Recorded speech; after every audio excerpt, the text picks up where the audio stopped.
పేద సామాజిక వర్గం సంబంధించిన ఒక జాతి తమకు జరిగిన అన్యాయాన్ని సరిదిద్దుకోవడం చేస్తున్న పోరాటం 30 ఏళ్ళు. కానీ అడుగున అడ్డంకులు కల్పించే వాళ్లకు జనాభా లేకపోయినా మొదటి నుండి వస్తున్న అవకాశాలు పొందిన వాళ్ళు కనుక అన్ని రంగాలను ప్రభావితం చేసే కాడ శాసించే కాడ వాళ్ళు ఉన్నారు. మాదిగలు మేలుకోవడానికి 94 నుంచి మొదలైంది దండోరా వచ్చిన తర్వాత. కానీ రాజ్యంలోనే భాగస్వాములైంది 100 ఏళ్ల క్రితం వాళ్ళు. మనకు అటువైపు తెలుగు ప్రజలు మద్రాస్ పాలనలో ఉన్నారు, ఇటువైపు నిజాం పాలనలో ఉన్నారు. నిజాం పాలనలో కూడా మంత్రులు మా మాల సోదరులు ఉన్నారు, బిఎస్ వెంకట్రావు, శ్యామ్ సుందర్ అంటే వాళ్ళు, అంటే 100 ఏళ్ల క్రితం. అటువైపు పాలనలో టంగుటూరి ప్రకాశం పంతులు కాలంలో మద్రాస్ పాలనలో కూడా అక్కడ వేముల కూర్మయ్య అని మా సోదరుడు మంత్రిగా ఉన్నాడు 100 ఏళ్ల క్రితం. 100 ఏళ్ల క్రితం వచ్చిన ఎడ్యుకేషన్కి సంబంధించిన ఫండ్స్ అన్నీ ఆ వర్గాలకు సంబంధించిన వాళ్ళకి వెళ్ళిపోయినాయి. ఎడ్యుకేషన్, ఎంప్లాయ్మెంట్ కాడికి వచ్చేటప్పటికి రిజర్వేషన్లు వచ్చినాయి. అప్పటికి ఎవరు చదువుకునే అవకాశం వచ్చిందో వాళ్ళకి అవకాశాలన్నీ రిజర్వేషన్ పాలాలు పోయినాయి. దానివల్ల దళితులకు వచ్చే రిజర్వేషన్లన్నీ ఏకపక్షంగా వాళ్ళు అనుభవించడానికి శక్తినిచ్చేది. ఇప్పుడు అక్కడి నుంచి మొదలైన శక్తి వాళ్ళ దేశ రాజకీయాల్లో, రాష్ట్ర రాజకీయాల్లో చాలా అత్యున్నత స్థాయికి అన్ని ఉద్యోగ వ్యవస్థలను, అన్ని రంగాలను కూడా శాసించే కాడికి వాళ్ళు వచ్చేసారు. ఇప్పుడు అడ్డుకుంటున్న వాళ్ళ శక్తి ఎక్కువ, న్యాయం కోసం పోరాటం చేస్తున్న వాళ్ళ పేదరికం ఎక్కువ. కాబట్టి సుదీర్ఘంగా ఇంత జరుగుతున్న కాలం పడుతున్నది. ఈ విషయం ఒక విషయం చెప్తూ, రెండో విషయం ఏంటంటే తమ్ముడు రెడ్డి జాగృతి పెట్టినట్టుగానే, నా సోదరుడు వైశ్యకు సంబంధించిన సంఘం పెట్టినట్టుగానే ఈ తెలుగు నేల మీద లేదా దేశవ్యాప్తంగా ప్రతి కులానికి ఒక సంఘం అయితే ఉన్నది. ఒక కులంలో 4 సంఘాలు కూడా ఉన్నాయి నాయకత్వంలో కొంత చిన్న చిన్న విషయాల మీద. ఒక కులంలో 4 సంఘాలు ఉంటాయి, కుల సంఘాలు అయితే ఉన్నాయి దేశంలో. ఎంత అతి తక్కువ జనాభా గల కులమైనా వాళ్ళకంటూ ఒక అస్తిత్వాన్ని కాపాడుకోవడానికి వాళ్ళ కుల సంఘాలు అయితే ఉన్నాయి. అట్లాంటి కుల సంఘమే ఎంఆర్పిఎస్ కూడా అనుకుందాం. అట్లాంటి కుల సంఘమే ఎంఆర్పిఎస్ అనుకుందాం. అంతే కదా, మాదిగ రిజర్వేషన్ బోర్డు అంటేనే ఒక కుల సంఘం, ఒక ఆశయం కోసం వచ్చినా అది ఒక కుల సంఘం. కానీ ఈ కుల సంఘం రెండో పాత్ర కూడా పోషించుకుంటూ వచ్చేసింది. ఇప్పుడు వైశ్యులకు అన్యాయం జరిగితే ఎవరు రోడ్ ఎక్కుతారంటే వైశ్యులు రోడ్ ఎక్కుతారు. రేపు ఏదన్నా బలంగా ఏదైనా రెడ్డి సామాజిక వర్గానికి ఏదైనా అన్యాయం జరిగితే ఒక రెడ్డి సామాజిక వర్గం బలంగా మాట్లాడుతుంది. ఇప్పుడు మాదిగలకు అన్యాయం జరిగిన కాడ మాదిగలు మాట్లాడతారు. ఇప్పుడు ఉద్యమం వచ్చిన కాడ నుంచి ఎవరికైతే అన్యాయం జరిగితే వాళ్ళు రోడ్డు మీదకి వస్తారు అనుకుందాం. కానీ మీ సోదరుడిగా నేను రెండో పాత్ర పోషించాలని కూడా అనుకున్నాను. అత్యంత బలహీన వర్గమైన ఈ మాదిగ జాతి ఒక ఉద్యమం చేస్తున్నప్పుడు 30 ఏళ్ల క్రితం ప్రకాశం జిల్లా ఒక మారుమూల సముద్రం ఒడ్డుకున్న మారుమూల గ్రామంలో 10 మందితో మొదలైన ఉద్యమం ఇవాళ దేశంలో అత్యంత శక్తివంతమైన పెద్ద ఉద్యమంగా మారింది. ఈ స్థాయి ఉద్యమం నిర్వహించడానికి శక్తినిచ్చింది నాకు సమాజం. ఆ ఒక్కటి నా మనసులో ఉన్నది. ఈ స్థాయి శక్తినిచ్చింది. కష్టాలు, బాధలు, నిందలు, జైళ్ళు, నిర్బంధాలు, లాఠీ దెబ్బలు, మరణాలు ఇన్ని ఎదురవుతున్నా దశల వారీగా ఉద్యమం విస్తరించుకుంటూ ఒక గ్రామంలో పుట్టిన ఉద్యమం ఇవాళ 10, 15, 12, 13 రాష్ట్రాలకు బలంగా విస్తరించింది. దేశాన్ని ప్రభావితం చేస్తున్న విషయం మీరు చూస్తున్నారు. మరి ఈ స్థాయి శక్తి ఎక్కడి నుండి వచ్చింది? డైరెక్ట్ మాదిగల నుంచి రాలే. మాదిగల పోరాటంలో ధర్మం ఉన్నదని చెప్పి సమాజం అందించిన మద్దతు వచ్చేసింది. ఇప్పుడు ఏ మాదిగల పోరాటంలో ధర్మం ఉన్నదని మీరు అనుకోని ఇక్కడికి వచ్చినట్టుగానే గ్రామాల్లో, మండలాల్లో, జిల్లాలో ఎంఆర్పిఎస్ చేస్తున్న ప్రతి పోరాటానికి సమాజంలో అన్ని వర్గాల మద్దతు ఉండడం వల్ల ఇవాళ ఎంఆర్పిఎస్ ఉద్యమం ఎదిగింది. అప్పుడు నేను అనుకున్నది ఏంటంటే ఈ శక్తినిచ్చింది సమాజమైనప్పుడు, ఉద్యమం ముందుకు నడవడానికి శక్తినిచ్చింది సమాజమైనప్పుడు, తిరిగి మనం పెంచుకున్న ఈ శక్తి సమాజం అయినప్పుడు తిరిగి సమాజం కోసం కూడా పాటుపడాలనే దాని మీద ఎంఆర్పిఎస్ ఉద్యమం చేసుకుంటూ వచ్చేసింది. ఇది ఏ స్థాయికి వచ్చిందంటే ఆ శక్తితో జరిగిన పోరాటం, ప్రభుత్వాలు చేయలేని పనులు, ప్రతిపక్షాలు కూడా మాట్లాడలేని అంశాలు ఎంఆర్పిఎస్ టేకప్ చేసుకుంటూ వచ్చేసి ప్రభుత్వాలకు అప్పటికి రాని ఆలోచనల్ని, ప్రతిపక్షాలు కూడా కొన్ని విషయాల మీద మాట్లాడని విషయాలని ఎంఆర్పిఎస్ లేవనెత్తి ఈ సమాజంలో ఉండబడే అన్ని వర్గాలకు పథకాలు ఫలితాలు అందించిన చరిత్ర ఎంఆర్పిఎస్కు ఉన్నది.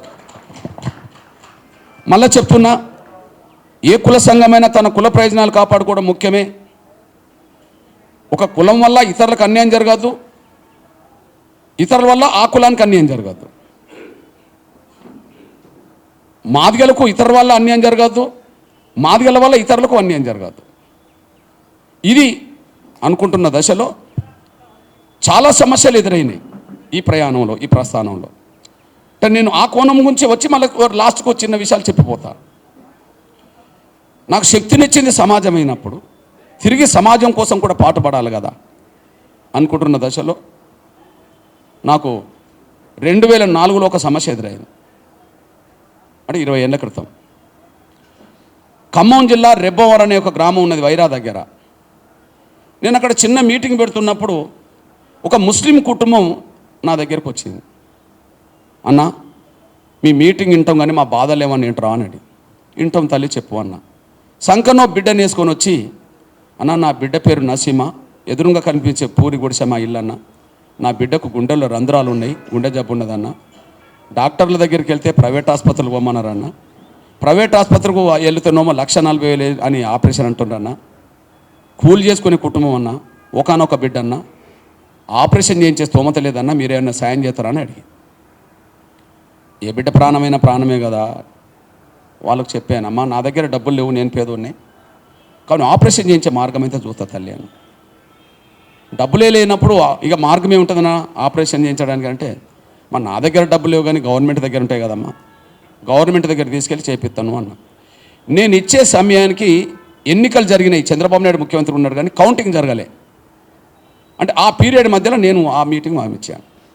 సరే నీ దయాన్న నా బిడ్డను కాపాడితే చాలు, నువ్వు ఎక్కడికి తీసుకెళ్ళినా నా బిడ్డను కాపాడితే చాలు అన్నది. వెంటనే సరే వారం రోజులకు స్వర్గీయ రాజశేఖర్ గారు ముఖ్యమంత్రి అయ్యిండు. మే 14, 2004. నేను ఈ విషయాన్ని గుర్తుపెట్టుకొని అక్కడ మాదార్ అనే ఒక తమ్ముడు ఎంఆర్పిఎస్లో పనిచేస్తాడు, ముస్లిం అయినా పనిచేస్తాడు. ఆ తమ్ముడిని ఫోన్ చేసి పలానా టైంలో నేను మాట ఇచ్చాను ఒక వారం 10 రోజుల క్రితం, ఆ బిడ్డ మళ్ళీ ఏమన్నా అవుతే మనకి ఇబ్బంది అవుతుంది, తొందరగా తీసుకురా అని చెప్పాడు. మే 20కి తీసుకొచ్చారు. మే 21కి స్వర్గీయ మన రాజశేఖర్ గారి దగ్గర తీసుకెళ్ళినప్పుడు సరే ఆయన ధర్మదర్శనం పెట్టిండు. ముఖ్యమంత్రి అయిన వెంటనే ప్రజలందరినీ కలుసుకోవడం కోసం ఎవరు పెట్టలేని విధంగా ధర్మదర్శనం పెట్టిండు. ఆ ధర్మదర్శన కార్యక్రమానికి నేను వెళ్ళాను వీళ్ళని పట్టుకొని. ఆయన వెనక జన్నత్ హుసేన్ అనేటి ఉన్నాడు, అప్పుడు అధికారి అతను. నన్ను చూసి 4 అడుగులు, అందరిని కలిసి 4 అడుగులు ముందుకు వచ్చి, ఏం కృష్ణ ఇంత పబ్లిక్లో నువ్వెందుకున్నావు, లోపల రావచ్చు కదా అన్నాడు. సార్ నేను ఒక్కనైతే లోపలికి వచ్చాను సార్, 4గురితో కలిసి వచ్చాను, అందరినీ రానివారని చెప్పి నేను వీళ్ళని పట్టుకున్నాను సార్ అంటే, ఏంటి విషయమో అని అన్నాడు. నేను మొత్తం వాళ్ళ ఆ 4 వచ్చిండ్రు. ఆ నసీం అనే చిన్న బిడ్డ, వాళ్ళ తల్లి, వాళ్ళ నాన్న, వాళ్ళ నానమ్మ. ఆ 4 విషయం నేను చెప్పాను. 15 రోజుల క్రితం ఈ విషయం తెలిసింది సార్, నువ్వు ఆపరేషన్ చేశాను. చూసుకున్నాడు ముఖ్యమంత్రి, చూసుకొని ఒక మాట అన్నాడు, కృష్ణ 1,40,000 కానీ నేను ఒక 25,000 ఇస్తా సీఎం రిలీఫ్ ఫండ్ నుంచి అన్నాడు.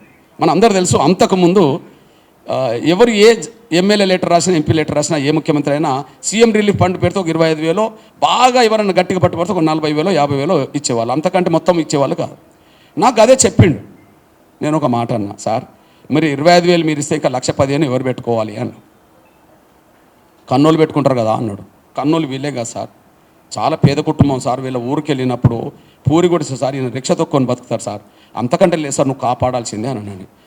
ఆయన నీకు తెలియదు కృష్ణ, బడ్జెట్ సరిపోదు, ఇట్లా నువ్వు ఒక్కడికి తీసుకొస్తే ఇంకా చాలామంది వస్తే నా బడ్జెట్ సరిపోదు అన్నాడు. నేను అన్నా, సార్ బడ్జెట్ గురించి మాట్లాడద్దు, డబ్బులున్నోళ్ళు మీ దగ్గరికి ఎట్లా రారు సార్, వాళ్ళ బిడ్డలకు చేసుకుంటారు, లేనోళ్ళు మీ దగ్గరకు వచ్చినప్పుడు చేయాల్సిందే కదా సార్ అన్నప్పుడు దాన్ని సీరియస్గా తీసుకోక నీకు తెలియదు కృష్ణ అని చెప్పి వెళ్ళిపోతున్న మనిషిని గిట్ల బట్టి తిప్పాయను కాదు. ముఖ్యమంత్రిని పబ్లిక్ చూస్తూనే ఉన్నారు. వెనుక తిప్పి, సార్ మీరు అట్లా వెళ్ళడం భావ్యంగా లేదు, మీరు కనుక ఆపరేషన్ చేయించకపోతే బిడ్డ చచ్చిపోతుందేమో జాగ్రత్త అన్న. బిడ్డ చచ్చిపోతుందేమో బాగుండదు అన్న, జాగ్రత్త బాగుండదు అన్న. అంటే సింపతి రావాలని, సార్ బిడ్డ చచ్చిపోతుంది సార్ బాగుండన్న. దాన్ని రాజశేఖర్ గారు అపార్థం చేసుకున్నాడు.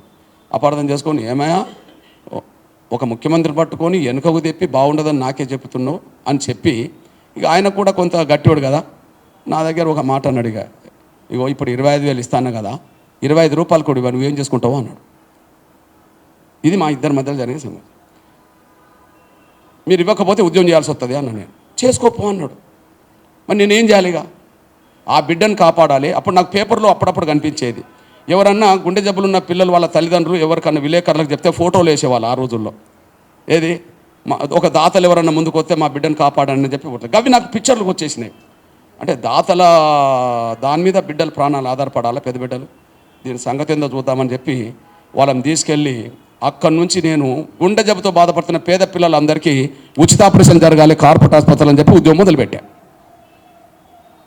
ఆ మొదలుపెట్టినప్పుడు వీళ్ళందరూ గుండె జబ్బు పిల్లలే. ఓకే, ఆ రోజు ఏమైందంటే ట్యాంక్ బండ్ కాడ అంబేద్కర్ విగ్రహం, అంబేద్కర్ కమ్యూనిటీ హాల్ ఉన్నది కింద. ఆ కమ్యూనిటీ హాల్లో వేలాది మందితో మీటింగ్ పెట్టా. నేను ఎప్పుడు నా స్నేహితుడు కిషన్ రెడ్డి అనే విషయం మీకు తెలుసు, మొదటి నుంచి అందరితో నేను సంబంధాలు కలిగి ఉంటాను, అన్ని పట్ల సంబంధాలు ఉన్నాయి. కిషన్ రెడ్డి గారు, ఈటల రాజేందరు, అప్పుడు చంద్రశేఖర్ మంత్రి, డాక్టర్లు అందరిని పిలిచి వేలాది మంది పెట్టాను. గుండె జబ్బు పిల్లలందరికీ ఉచిత ఆపరేషన్లు ప్రైవేట్ ఆసుపత్రులు చేయించాలని మీటింగ్ పెట్టిన రోజే అదే గుండె జబ్బు అబ్బాయి చచ్చిపోయాడు అక్కడ. ఇది చూడండి, ఇది 2004 పిక్చర్. అంటే గుండె జబ్బు ఈ అబ్బాయి ఈటల రాజేందర్ నియోజకవర్గం సంబంధించిన శనిగరం గ్రామానికి సంబంధించిన వ్యక్తి, కమలాపురం మండలం. ఈ అబ్బాయికి చంద్రబాబు నాయుడు గారు గవర్నమెంట్ 25,000 ఇచ్చింది. కానీ మిగిలిన డబ్బు పెట్టుకోలేని పరిస్థితిలో ఉచిత ఆపరేషన్ల కోసం ఉద్యమం జరుగుతుంది కాబట్టి తండ్రి పట్టుకొని వచ్చేసాడు, తల్లి కూడా లేదు. ఇక అక్కడికి వచ్చి చనిపోయాడు. ఏం చేయాలి, ఇంకా లాభం లేదనుకొని చెప్పి ఈ డెడ్ బాడీని నేను కిషన్ రెడ్డి అన్నను ఇద్దరం కలిసి చేతులు పట్టుకొని మోస్తూ హైదరాబాద్ మొత్తం ట్యాంక్ కూడా ప్రదర్శన చేసి ట్యాంక్ బండ్ కాడ కూర్చొని ఈరోజు వచ్చిన పిల్లలందరికీ ఉచిత ఆపరేషన్ చేయాల్సిందే అని చెప్పి పేద ఉద్యమంగా మారింది. అది 2004 ఆగస్టు 7. అప్పుడు రాజశేఖర్ గారు ఢిల్లీలో ఉన్నాడు. ఉద్యోగ బాధ్యతలతో ధర్నా అని చెప్పి నాకు ఫోన్ చేసిండు. మళ్ళీ నా దగ్గర విలేకరులు ఉన్నారు, రోడ్డు మీద ధర్నా, పిల్లలందరూ ట్యాంక్ బండ్ రోడ్డు మీదనే కూర్చున్నారు, వాళ్ళ తల్లిదండ్రులు కూర్చున్నారు. ఆపరేషన్ చేయకపోతే మేము హుస్సేన్ సాగర్ తెస్తామని వీళ్ళు రోడ్డు మీద కూర్చున్నారు. అక్కడ డెడ్ బాడీ ట్యాంక్ బండ్ కాడ పెట్టుకొని కూర్చున్నాం. చూడండి, అంతిమంగా రాజశేఖర్ గారు ఫోన్ చేసిండు. ఏం కృష్ణ, కొత్త డ్రామా మొదలు పెట్టినావా అన్నాడు నన్ను. ఆయన ఢిల్లీలో ఉన్నాడు, ఇక్కడ లేడు. నేను డ్రామా కాదు, ఉద్యమం కాదు సార్ నేను అన్నా. ఉద్యమం కదా సార్ అన్నాను. ఏం ఉద్యమమే నీ ఉద్యమం? 1000 మంది పిల్లల్ని రోడ్డు మీద తీసుకొచ్చి ఇప్పటికిప్పుడు ఆపరేషన్ చేయమన్నా మేడ మీద కత్తి పెడితే నేను ఎట్లా చేయించాలి అని అన్నాడు. సార్ ఇప్పుడు వచ్చిన మాట నిజమే, ఇంతమంది కానీ 2.5 నెలల క్రితం ఒక నసీమనే తీసుకొచ్చాను కదా, మరి ఆ ఒక్క బిడ్డకి ఎందుకు చేయించలేదు అన్నా నేను. అన్నప్పుడు నన్ను బెదిరిస్తున్నావా అన్నాడు. సార్ నిన్ను బెదిరించేంత నాయకున్నా సార్, ఆనాడైనా ఈనాడైనా బిడ్డ ప్రాణం కాపాడాలని ఆనాడు, బిడ్డల ప్రాణం కాపాడాలని ఈనాడు అన్న. సార్ ఇప్పుడు మీరు ఆలస్యం చేస్తే చాలామంది పిల్లలు చచ్చిపోతారు సార్ అని నేను అంటే ఇక కొద్దిగా నన్ను బెదిరించిండు.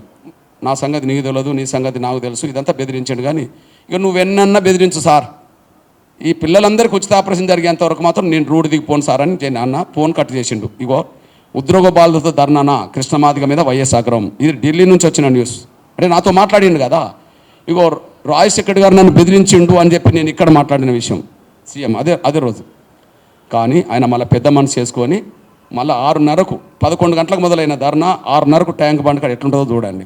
వెంటనే రాజశేఖర్ గారు ఈ రోజు వచ్చిన పిల్లలందరికీ ఉచిత ఆపరేషన్ చేయడానికి ఒక ప్రత్యేకమైన పథకం తీసుకొస్తా అని చెప్పడం అప్పటి నుంచే మొదలైపోయింది. అదే ఆరోగ్య బీమా, అదే ఆరోగ్యశ్రీ, అదే ఆరోగ్య బీమా, అదే ఆరోగ్యశ్రీ ఇవాళ అందరికీ ఉపయోగపడుతుంది. అన్నా దా నర్సిరెడ్డి అన్న, నల్గొండ కదరన్నా, అవునా అన్నా, ఇది మీ సోదరుడిగా ఇవాళ మనందరికీ తెలుసు, ప్రపంచంలో కార్పొరేట్ ఆసుపత్రులు ఉన్నాయి. డబ్బులు ఉన్న వాళ్ళు ఒక ఆసుపత్రికి వెళ్తారు, డబ్బులు లేని వాళ్ళు గవర్నమెంట్ ఆసుపత్రికి వెళ్తారు. ఇప్పుడు తమ్ముడు రెడ్డి జాగృతి పేద రెడ్ల కోసం పోరాటం చేస్తున్నాడు అనుకుందాం. మరి పేద రెడ్లకు ఏదన్నా అనారోగ్య సమస్య తీవ్రమైంది వస్తే ఎక్కడికి పోతారు? కార్పొరేట్ ఆసుపత్రికి పోరు కదా, యాడికి పోతారు? ప్రభుత్వ ఆసుపత్రికి పోతారు కదా. కానీ వాళ్ళ పేద రెడ్లే కాదు, పేదలందరూ కలిసి కార్పొరేట్ ఆసుపత్రికి వెళ్ళే పరిస్థితి మాత్రం ఆరోగ్యశ్రీ పథకం ద్వారా వచ్చింది. అంటే సమాజం అందించిన శక్తితో ఎంఆర్పిఎస్ ఎదిగినప్పుడు తిరిగి సమాజానికి సేవ చేయాలి అనే ఒక లక్ష్యమే ఇవాళ ఇది దాన్ని జరిగింది. ఇప్పుడు నేనంతా ఇది చెప్పాను కదా, ఒక్కసారి ఇది వాస్తవమా కాదా అనే విషయం